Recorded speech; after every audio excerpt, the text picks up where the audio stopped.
Dam അടച്ചേക്കണായിരുന്നു. അതിൽ ഇവിടെ എത്തുമ്പോൾ നമുക്ക് അവിടെ വെള്ളം പൊങ്ങണാണോ? വടക്കുന്ന് വന്നിയാടും കിഴക്കുന്ന് വന്നിയാടും തെക്കുന്ന് വന്നിയാടും വരുന്നത് ആ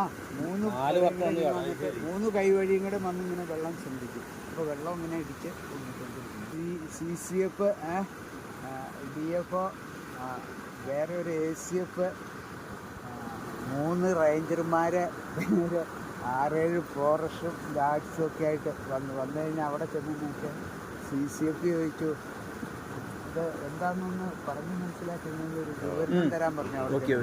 അപ്പോൾ എല്ലാവരും ഇങ്ങനെ അങ്ങോട്ട് റേഞ്ചർമാരും അവരൊക്കെ അവർ പറയും, അവർ നിൽക്കുമ്പോൾ ഞാൻ കയറി പറയണത് ശരിയല്ലോ എന്ന് വിചാരിച്ച് ഞാൻ അവിടെ നിൽക്കുക.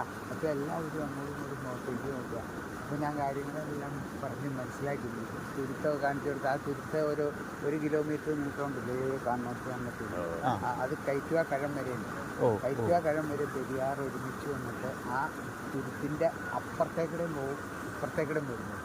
ഇപ്പോൾ ഒരു തുരുത്തും കൂടെയും തിരിക്കും. അപ്പോൾ അങ്ങനെ 3 വഴികളായിട്ട് വന്നിട്ട് ഇവിടെ ഒരു സ്ഥലത്തേക്ക് സംഘടിക്കും.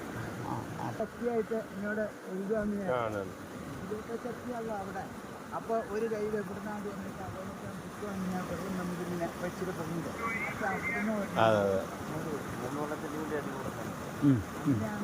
3 വഴിക്ക് കൂടി വന്ന് ഒരു സ്ഥലത്ത് 3 ഭാഗത്ത് കൂടെ അതാണ് ഇതവിടെ ചുവന്ന വഴി. ഇവിടെ എനിക്ക്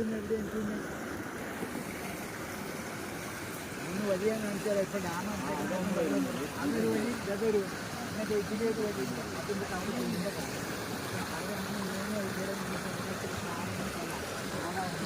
അതിപ്പോൾ വെള്ളത്തിലേക്ക് ചാടിയിട്ടല്ല. അപ്പോൾ വെള്ളം കുറച്ചുകൂടെ ഉണ്ടെങ്കിൽ ഇതിലേക്ക് ചാടാതെ തന്നെ 3 അതിൻ്റെ